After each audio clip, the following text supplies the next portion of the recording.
Dialogic Disciple is an invitation to explore discipleship in dialogue with the world as disciples of the Word.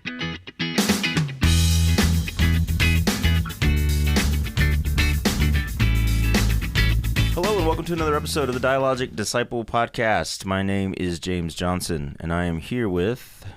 his co-host, Elizabeth Shaby. Elizabeth, how are you doing today? I'm doing great. We have a guest here in the studio/office today, Reverend Sara Mon. Sara, how are you doing? Did I say your name right? You did.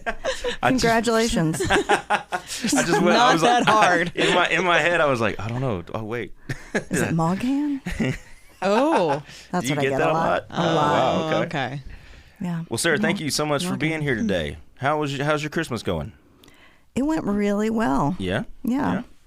I was just telling Elizabeth that put some distance between myself and work. Yeah. You know, it's hard to do that around here sometimes. Mm-hmm. And I think, Elizabeth, you were talking the other day about how that week between Christmas and New Year's is Blessed peace. Blessed peace. It's what day is it? Yes. I love that The feeling. rush of the holidays are over. Yes. And you just get to bask in this beautiful, still Christmas glow of nothingness.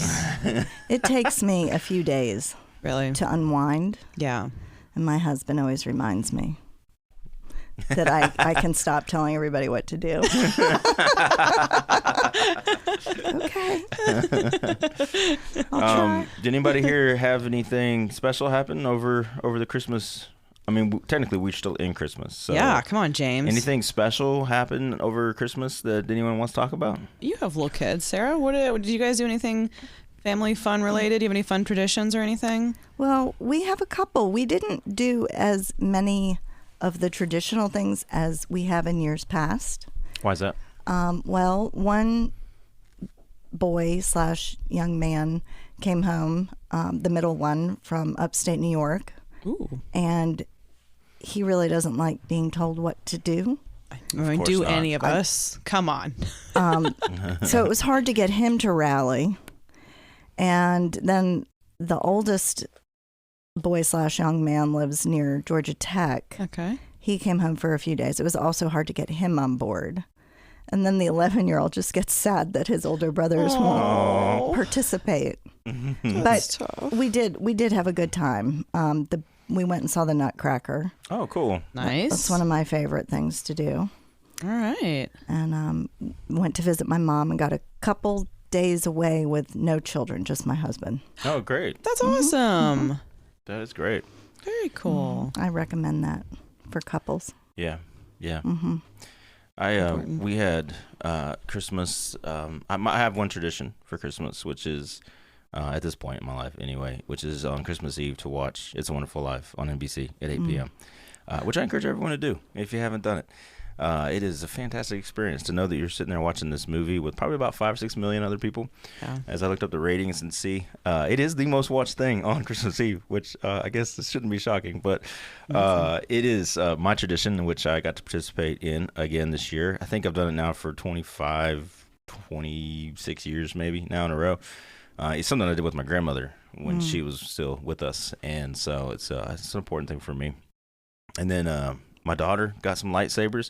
Funny thing that happened with that is my daughter and my daughter and I, we bought each other the same Christmas gift. We both bought each other a pair of lightsabers because we like to play lightsaber fight with our arms all the time. And she was like, "Look, Dad." So she went first. She and I interrupted. I was like, "Oh, this is great." She's like, "Now we don't have to play with our arms anymore. Now we can actually do it." And I got the same thing for her, and that was That's precious. It was pretty magical. That's my daughter. That's my kid. Yeah, she's pretty neat. She is. She's a lot.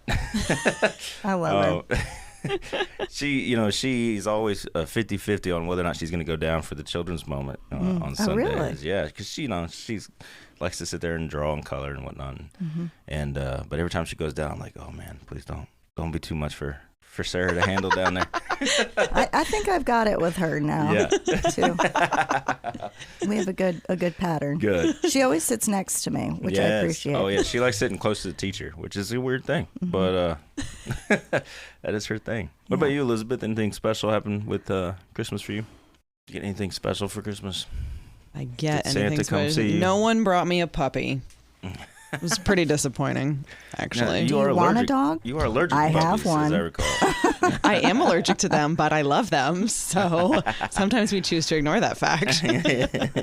Well, I could make mine available. Oh, no. Yeah, he's had an upset stomach for the last 3 days in the house.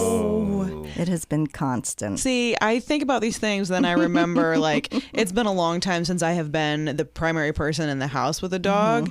And then I remember all these delightful things that happen. Like, they do get sick like we do. And, you know, Right. it's like, it's not just this furry thing that's going to love you all the time. It's like you also have to take care of it.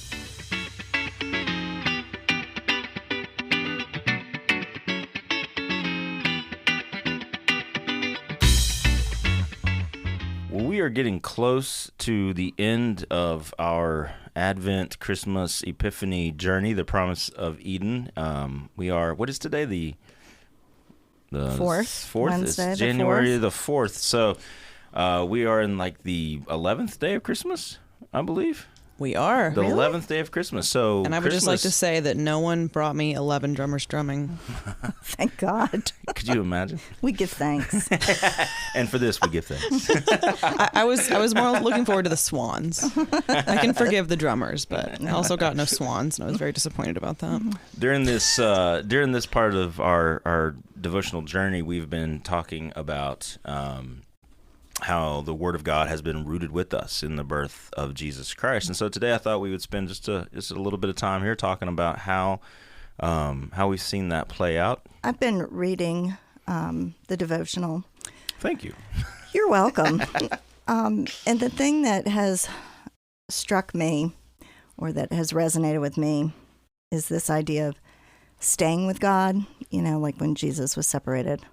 Well, when he chose to stay in the temple. And his parents somehow traveled for 3 days without him. Yes. Before they realized it. Hey, it takes a village. Right? It does. Oh, man. Maybe that's where the idea of Home Alone came from.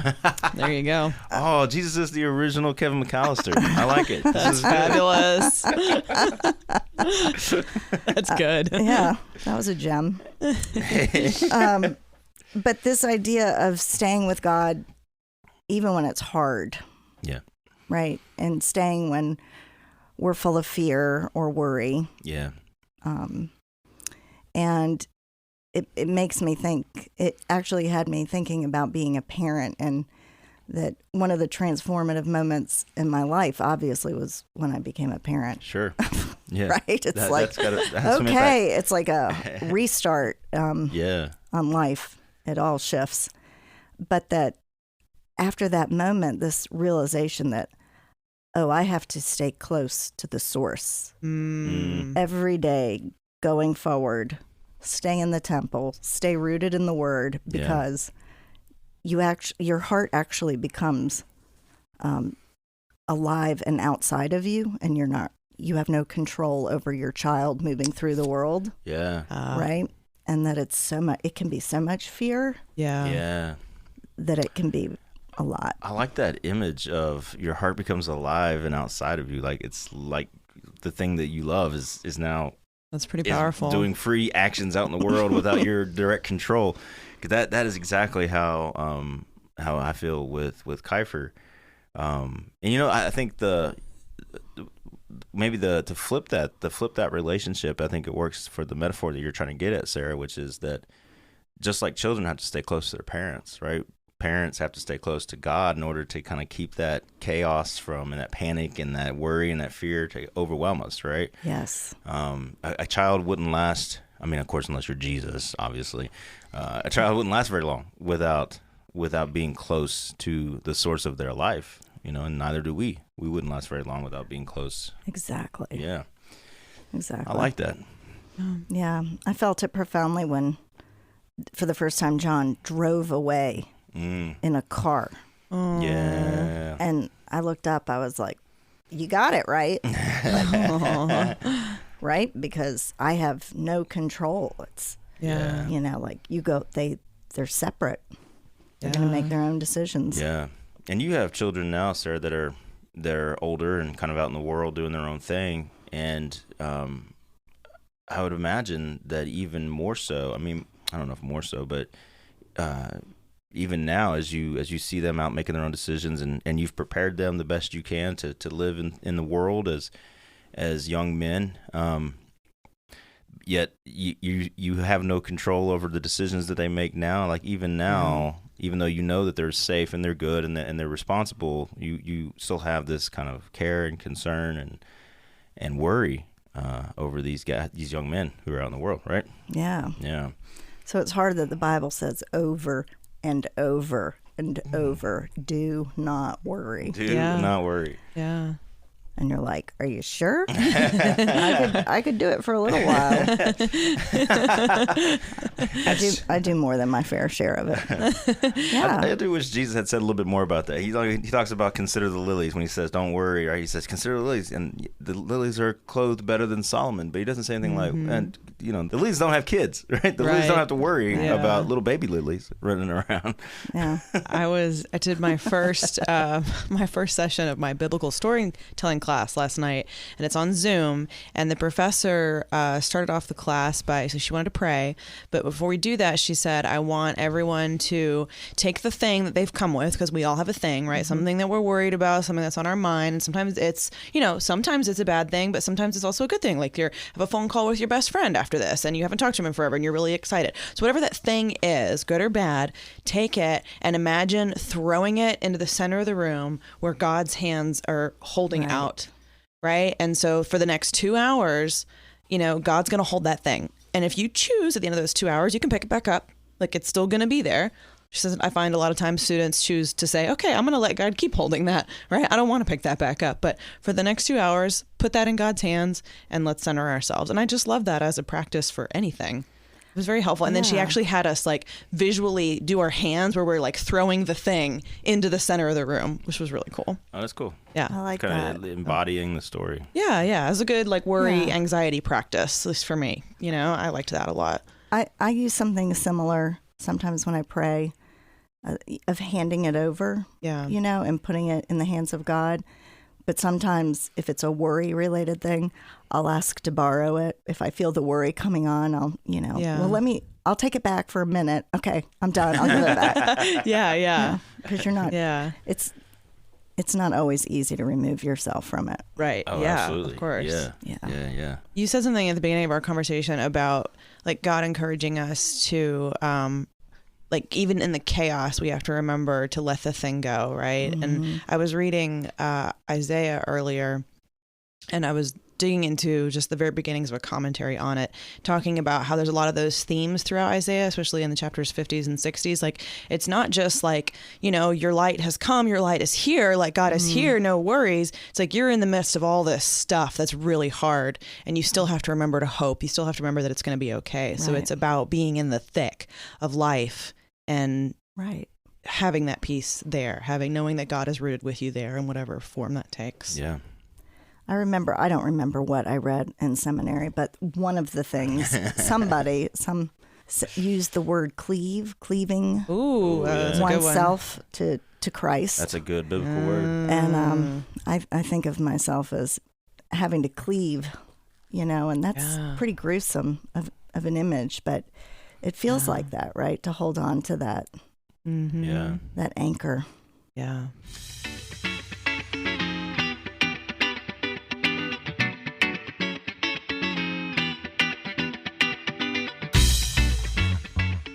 So, Sarah, you are the children's minister here at Northside Church, and you come in contact with a lot of children on Sunday and throughout the week.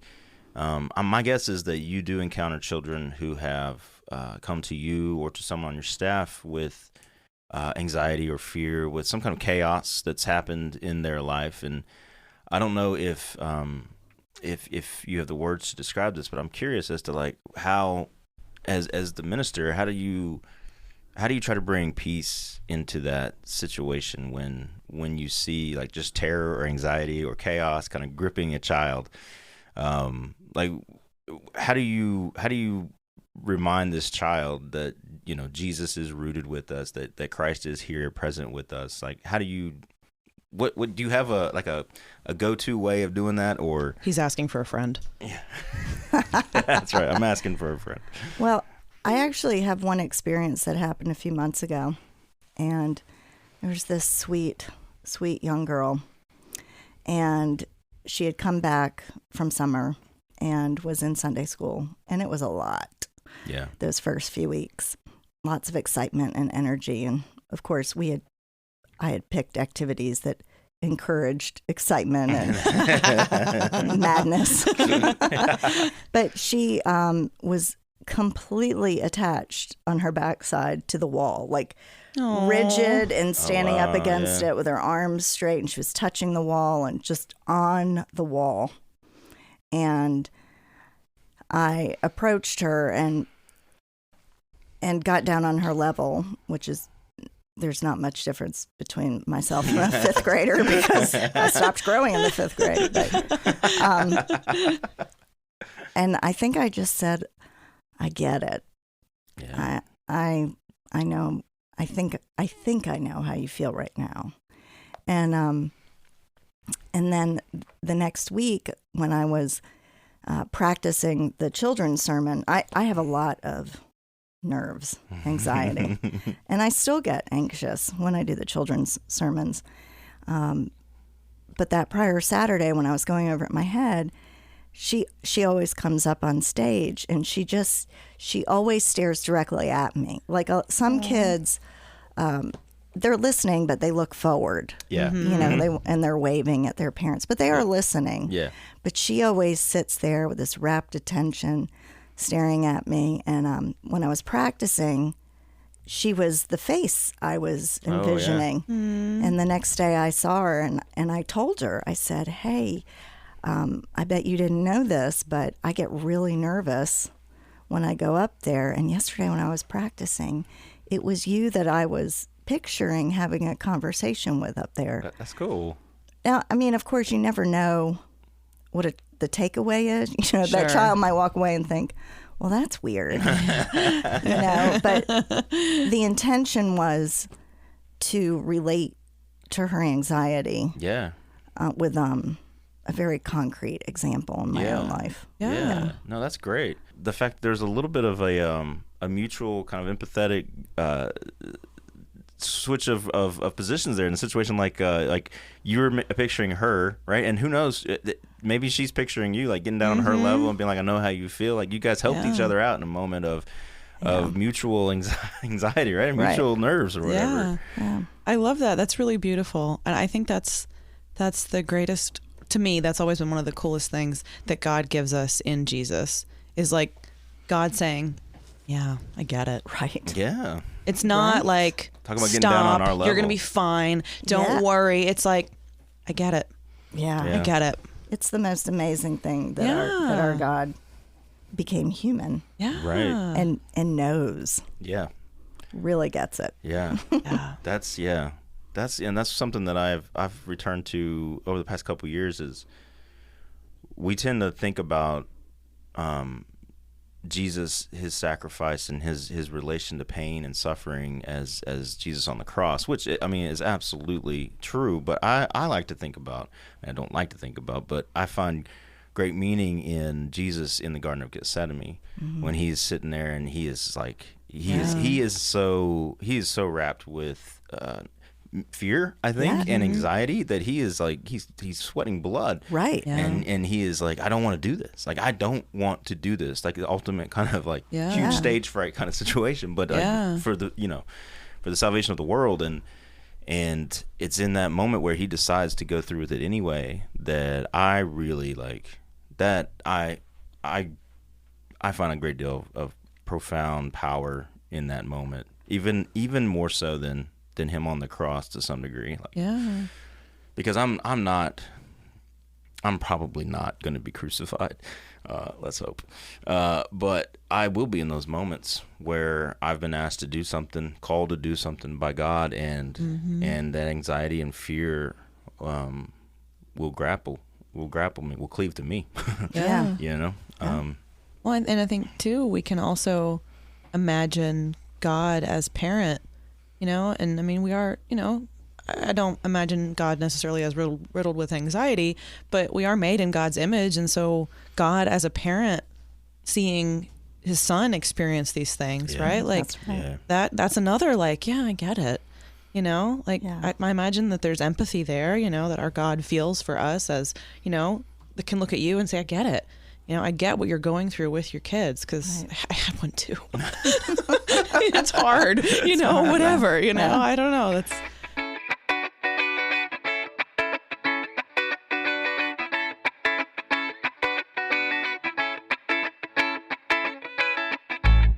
I did see a holiday movie.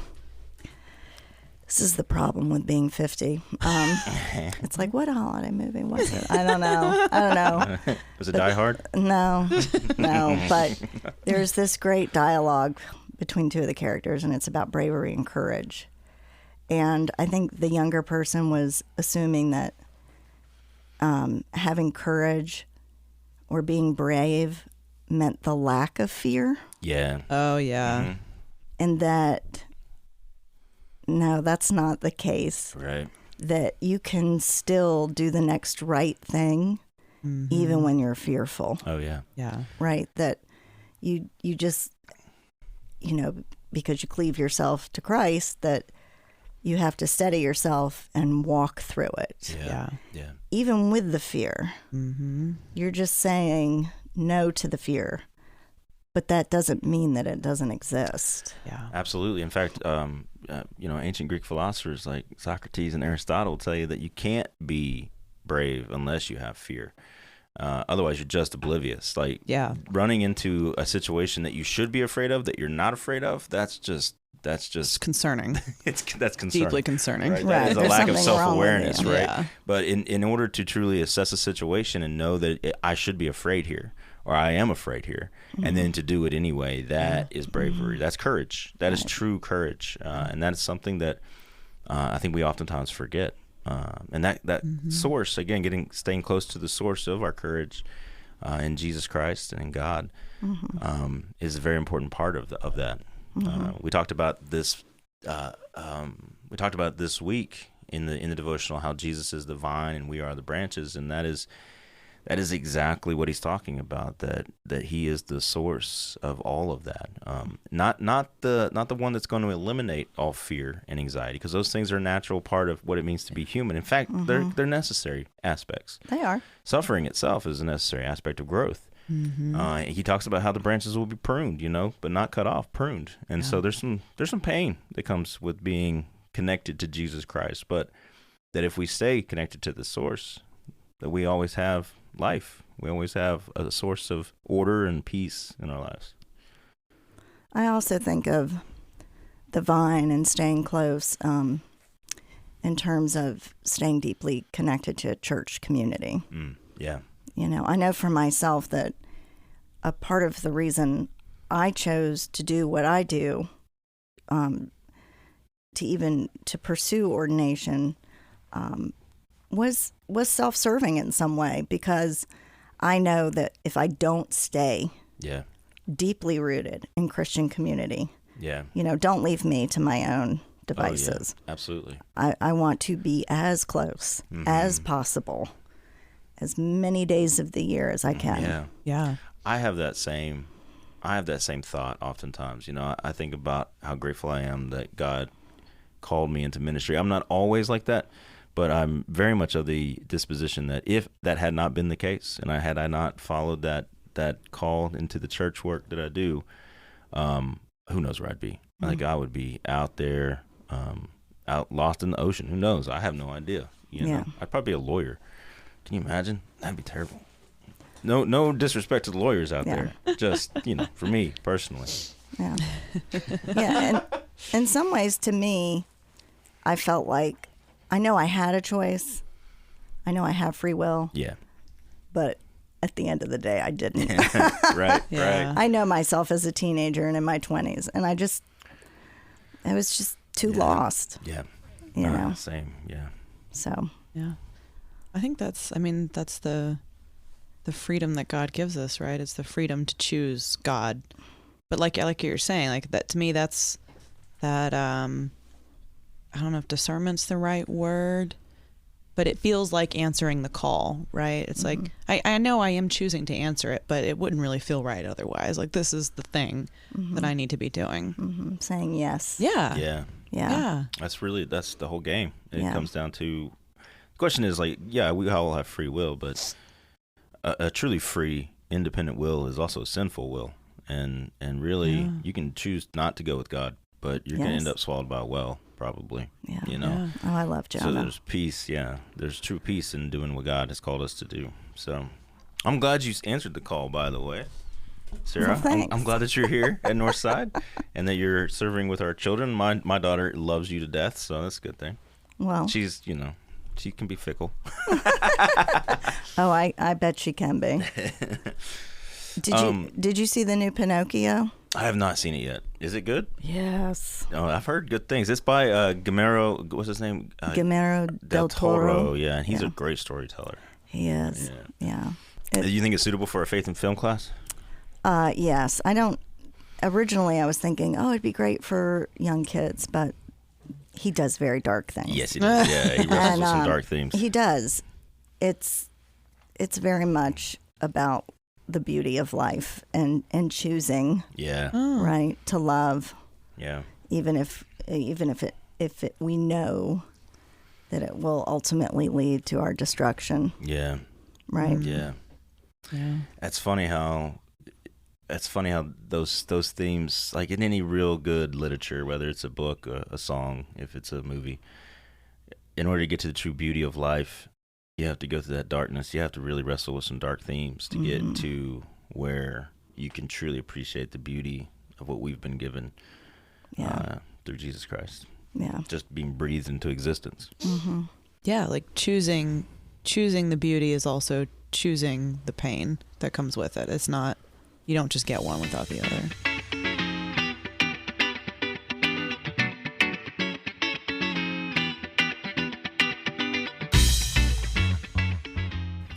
So in jumping off that idea though, Sarah, like in your experience with working with children here at the church or your own children or wherever you've encountered this, like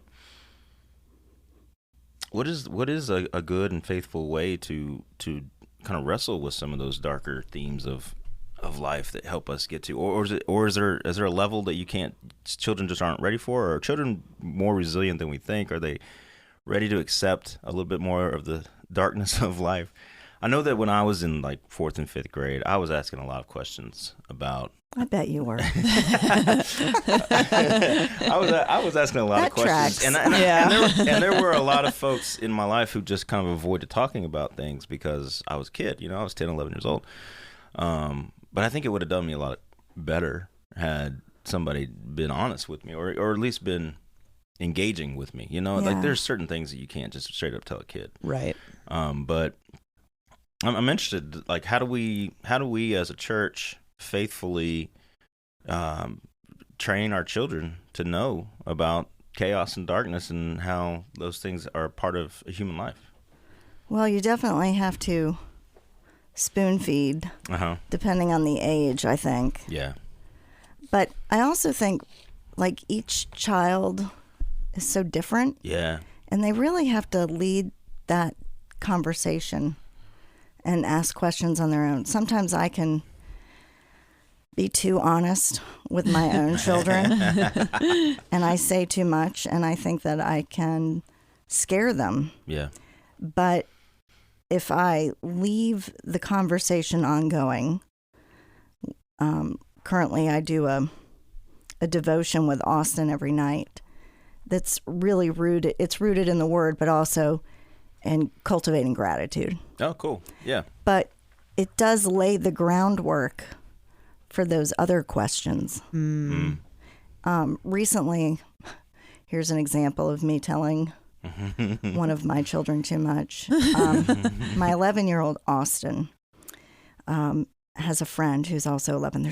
For some reason, there's so many 11-year-old boys where we live, and it's fantastic. That's awesome.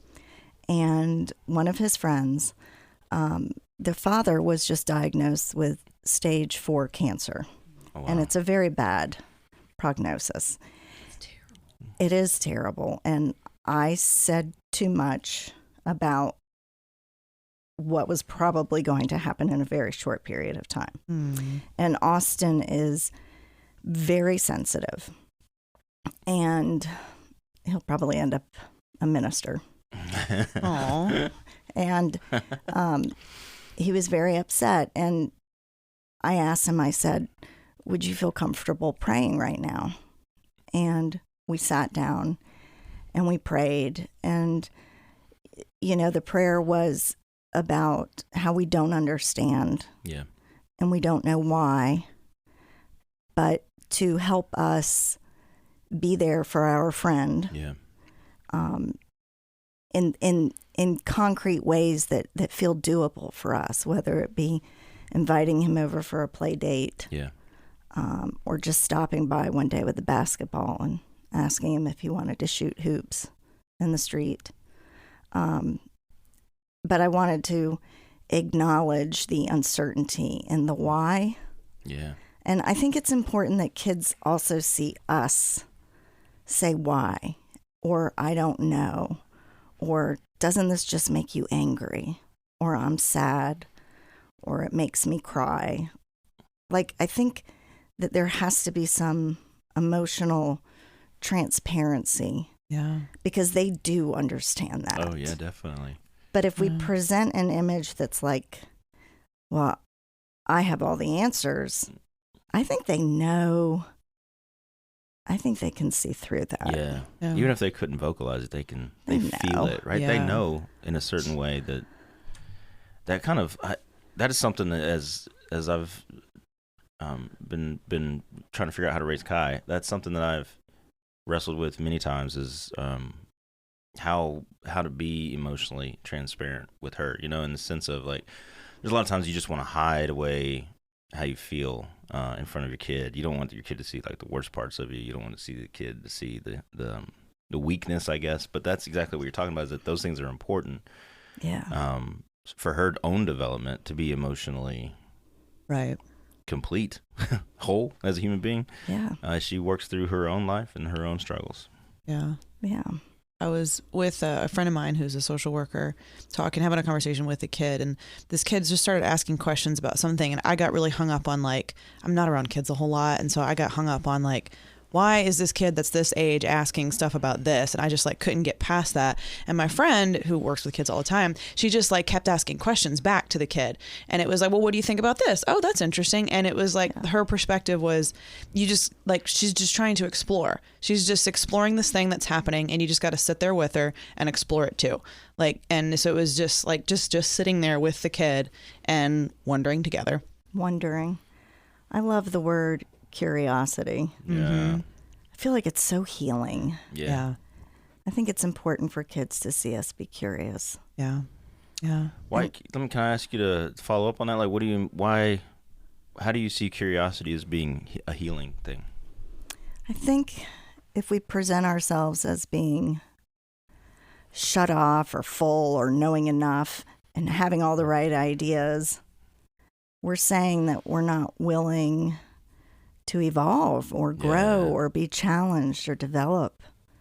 And, you know, it's a lifelong journey. It's not just a journey till you're 20 or a journey till you're 30 or even 50. It just keeps on unfolding. So when we can stay curious, I think that they see that. A child, it is a childlike quality. Yeah. And they possess it so naturally. Yeah. You know, I remember when John was little, I used to find all the free things to do in Raleigh, North Carolina, when I was a stay-at-home mom. And we probably had Eli in tow as a baby. But we would go to the Science Museum. And I remember feeling free to be just as curious as he was. Yeah. I didn't have to go in with any kind of ego, like, oh, I know all about the stages of the metamorphosis of the butterfly. Like, I could stare and wonder in awe and look at all of the cocoons that were, you know, pinned to the board, right? And you can look at the evolution of the change, and that's like a fantastic quality that children just naturally possess. Yeah. I was reading something recently. I think this was. I think this quote came from, or this idea came from Isaac Asimov, who is a famous science fiction writer. And he said something to the effect of, kids, when they enter into school and they're in kindergarten, they're 5 or 6 years old, they have all of these great existential scientific questions like, why is the sky blue? And where are the dinosaurs? And why are we here? These kinds of questions that all scientists are like trying to answer, like serious answers. Like, we're trying to figure this stuff out. Yeah. But by the time they graduate from high school, no, they're not asking those questions anymore. Like they've either got the answers they wanted, or they just not curious anymore about those things because they've been directed on another path. Yeah. And a way to kind of keep that curiosity in our life, I think it's really important. I totally agree with what you're saying, Sarah, in the sense that curiosity can be that. But how do we do that? Like, how do you keep, I think, modeling it the way that you're talking about, Sarah, is a good way to go. Like, but I think you can embody curiosity. I think that it's a word that I've noticed can shift a room. Mm-hmm. And I think that it was Catherine that started using the word a lot in front of me. I was going to say, she's the one where I ever yes. And she'll say, well, let's just be curious. Yeah. And immediately I felt this shift, like, okay, I'm not coming in here with an agenda or trying to get my point across. We're just going to observe this and look at it from all angles. Yeah. Well, what's going on with this? It is like being in a laboratory, right? And looking at something. Mm-hmm. But if you allow it to, you can embody it, and then you can carry it. And maybe you can make the suggestion to somebody like, let's just be curious. Let's just ask questions. Yeah. Or get to know one another better. Yeah. See what happens. Yeah. Yeah. It's very non-threatening kind of posture. Not a lot of expectation to it, which is fabulous. Very easy to sit in that, I think. I think so too. And you have to have a level of humility and security, I guess, in yourself. Sure. Probably. In order to be able to do something like that. I do, the method that I use in teaching Bible studies here throughout the week at Northside, I think is very much based in that. I haven't never thought about it like that and as a curiosity thing, but like asking questions and just sitting with the text and trying not to have a preset understanding of, well, here's what Matthew chapter 5 means, and let me just explain it to you. But rather, let's have a conversation about it and see where we get to. Yeah. That's how I learn things from people in classes, in that conversation. Well, and I think that's why, for me, it became easier to be curious about Scripture the more I read it. Yeah. Because the less I read it, the harder it was to be curious because I just didn't really understand what was going on. Yeah. And it got easier to ask those questions the more I read and the more I realized I didn't understand. Yeah. It wasn't about reading and understanding and then having questions. It was just seeing everything that was out there and knowing there was a lot that I did. And then I had things to ask questions about. Yeah. And then it became more fun. Yeah. Yeah. Well, Sarah, this has been a great conversation. Thank you so much for being here and part of this podcast. Elizabeth, thank you as well. This was a delight. Yeah, do you have any final words you want to give out to the people of Northside Church or anyone listening to this podcast? None that just come to my mind spontaneously. Well, I think you already said it. Stay curious. Stay curious. Keep asking questions. Yes. And if somebody shuts you down, find somebody else. There you go. That's not the person for you. Everybody, thank you so much for listening, and we'll see you next time.